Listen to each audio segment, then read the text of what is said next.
Hello साथियों, hello मेरे प्यारे सिस्टर। इस वीडियो में एक बार पुनः मैं आपके सामने आपके साथ जुड़ चुका हूं।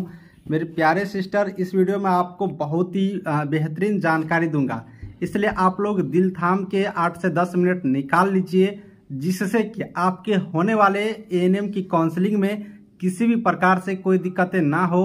इसलिए हम लोग पहले से सारे चीज़ों का तैयारी करके रहेंगे, जिससे कि काउंसलिंग होगा और फटाफट हम लोग अपने डॉक्यूमेंट का वेरिफिकेशन करवाएंगे और काउंसलिंग में सही तरीके से सारे कार्य कर पाएंगे। इस वीडियो का मेन टॉपिक रहेगा, जैसे कि आप लोग थंबनेल में देखे होंगे, क्या डॉक्यूमेंट को आधार से लिंक कराना जरूरी है। अगर जरूरी है तो डॉक्यूमेंट को आधार से लिंक कहां पर करवाएंगे, इसके लिए क्या फी देना होगा, साथ ही डॉक्यूमेंट से जब लिंक करते हैं सर्टिफिकेट को तो कैसे हम लोग को पता चलेगा कि डॉक्यूमेंट से लिंक हो गया। ये सारी चीजें इसी वीडियो में बात करने वाला हूं। तो मैं हूं आपका भाई चंदन। इस वीडियो में एक बार पुनः आप लोग को वेलकम और एक छोटी सी रिक्वेस्ट है, अगर आप लोग चैनल पर पहली बार आई हो ना तो सब्सक्राइब करिए ना चैनल को, क्योंकि सबसे पहले और सटीक जानकारी आपको मैं हमेशा देते आ रहा हूं और आगे भी जानकारी आपको सबसे पहले मिलते रहेंगे। टेलीग्राम ग्रुप का लिंक डिस्क्रिप्शन में ज्वाइन करिए और डायरेक्ट हमसे वहां से सारे बातचीत भी आप लोग कर सकते हैं। तो विलंब किस बात की, फटाफट सब्सक्राइब करिए, लिंक डिस्क्रिप्शन में ज्वाइन करिए और सारी चीजें हमसे बातचीत भी करिए। चलिए टॉपिक को स्टार्ट करते हैं। दोस्तों, जैसे कि आप लोग को मालूम होगा, अगले मंथ में एएनएम की काउंसलिंग की प्रक्रिया शुरू हो जाएंगे, ऐसा संभावित है।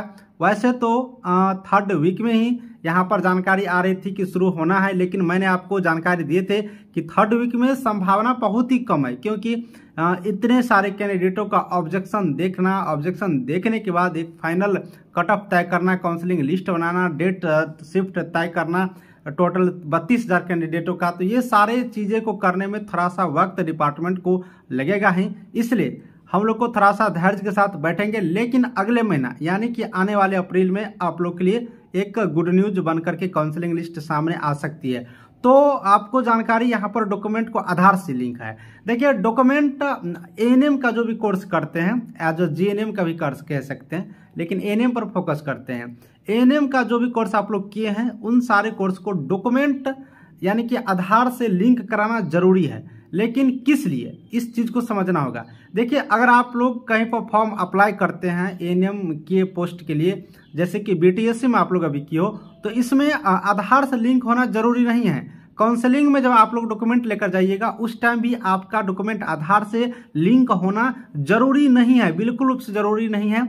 जिनका डॉक्यूमेंट आधार से लिंक नहीं है उनको भी कोई दिक्कत नहीं होगा, जिनका डॉक्यूमेंट लिंक हो चुका है उसको भी कोई दिक्कत नहीं है। लेकिन इस बात को एक साइड कर दें, दूसरी टॉपिक पर अगर हम लोग ध्यान दें तो आधार से लिंक करना इसलिए जरूरी है कि आप लोग एनआरटीएस का नाम सुने होंगे, नेशनल, ये जो एनआरटीएस है इसमें इसके तहत आधार से लिंक करना जरूरी है। ये एनआरटीएस में कहता क्या है कि भारत सरकार चाह रहे हैं कि जितने भी देश के अंतर्गत नर्स है, चाहे वो एएनएम की नर्स हो, जीएनएम की नर्स हो, जो भी नर्सें हैं, नर्स कैटेगरी में जो भी आते हैं, तो उन सारे कैंडिडेटों को एक प्लेटफॉर्म पे लाना चाहता है, एक जगह लाने चाहते हैं। तो एक जगह तभी आएगा जब एक प्लेटफॉर्म पर सबका रजिस्ट्रेशन बनेगा। आपको एग्जांपल थ्रू मैं आधार कार्ड का दे देता हूं। आधार कार्ड आज देख लीजिए एक ऐसा प्लेटफॉर्म है जो पूरे इंडिया के अंतर्गत सभी व्यक्ति को बना हुआ है, जो नहीं बनाए हैं उनको बनाना जरूरी है। तो ये एक आधार कार्ड हो गया जो कि सबके लिए जरूरी है। उसी तरह यहाँ पर सभी नर्स को एक प्लेटफॉर्म पे लाने के लिए, एक जगह करने के लिए, वो देखेंगे कि कितना नर्सें हैं, कितना किस राज्य में है, फिर आपको आगे की कोई जब प्रक्रियाएं होंगे इंडिया लेवल पर तो आपको उसमें थोड़ा सा राहत मिलेंगे। इन सारी चीजों के करने के लिए आधार से डॉक्यूमेंट को लिंक करना जरूरी है। अब आधार से डॉक्यूमेंट का लिंक कहां पर होगा? देखिए, सब राज्य और प्रत्येक राज्य अपने अपने सुविधा के अनुसार से आधार से लिंक करने के लिए एक नोटिस जारी कर देते हैं। जैसे कि बीएनआरसी की बात करिएगा तो बीएनआरसी नोटिस जारी कर देते हैं कि यहाँ पर आधार से लिंक होगा। कुछ दिन पहले नोटिस जारी किया गया था और सेंटर भी दिखाया गया था कि इन सेंटर पर जाकर के आप लोग डॉक्यूमेंट को आधार से लिंक कर सकते हैं। अब वहां पर आप लोग सारे डॉक्यूमेंट लेकर जाइएगा, आधार कार्ड वगैरह सारा लेकर के जाइएगा, तो वो कंप्यूटर से ऑनलाइन डॉक्यूमेंट को वहां पर आधार से लिंक होता है। तो आप लोग को जहां पर सुविधा होते हैं वहां पर जाकर के करवा सकते हैं। लेकिन यहाँ पर बीटीएससी काउंसलिंग के लिए अगर बात करेगा, खास करके मैं काउंसलिंग के लिए बात करता हूं, तो आधार से लिंक होना कहीं जरूरी नहीं है। इसलिए जरूरी नहीं है क्योंकि किसी भी नोटिस में ये नहीं लिखा हुआ है कि जो डॉक्यूमेंट आधार से लिंक होगा एएनएम का उसी का काउंसलिंग हो, ऐसा कहीं नहीं है।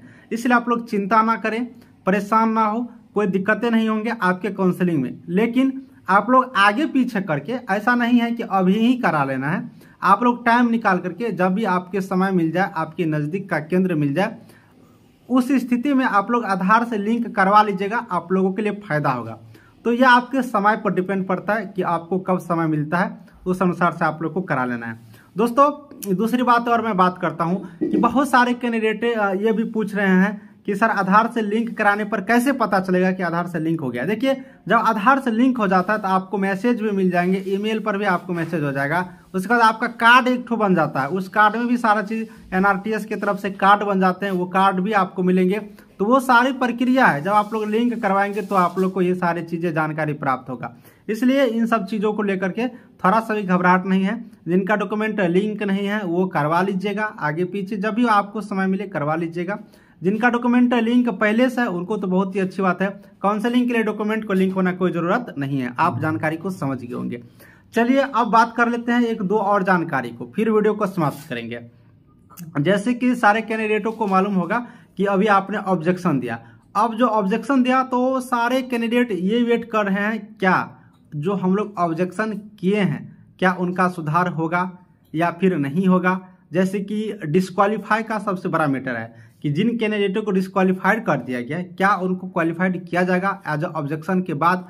तो ये सारी जो चीज़ है, ये सारी जो जानकारी है, ये बीटीएससी पर डिपेंड है, डिपार्टमेंट के हाथ में है, ये मेरे हाथ में नहीं है कि मैं चाहूँगा तो आपको सही कर दूंगा। मेरे पास जो जानकारियाँ आती है, जो नॉलेज प्राप्त होता है, वही जानकारी हम आपको शेयर करते हैं। तो देखिए अभी हम लोग इंतजार करेंगे, अभी हम लोग इस पर ज़्यादा ये नहीं कर सकते क्योंकि हम लोग का काम था ऑब्जेक्शन देना, ऑब्जेक्शन दे दिए हैं। अब डिपार्टमेंट का क्या इस पर फैसला आते हैं, क्या डिपार्टमेंट तय करते हैं, उन चीज़ों का वेट करना पड़ेगा। कब तक? जब तक काउंसलिंग की लिस्ट जारी नहीं हो जाते हैं तब तक हम लोग को देखना ही होगा। अब गलतियां आप लोग किए हैं तो अब इस पर डिपार्टमेंट ही सोच सकते हैं कि क्या इन गलतियों को माफ़ किया जा सकता है या फिर ऐसे स्टूडेंटों को या मतलब छांट दिया जा सकता है अभी ही। तो इन सारी चीज़ों के लिए इंतजार करिए काउंसलिंग का। और जिन प्यारे सिस्टर ब्रोदर के पास फ़ोन नंबर है, तो ये फ़ोन नंबर जो मेरा आपके पास है वो बातचीत करने के लिए नहीं है।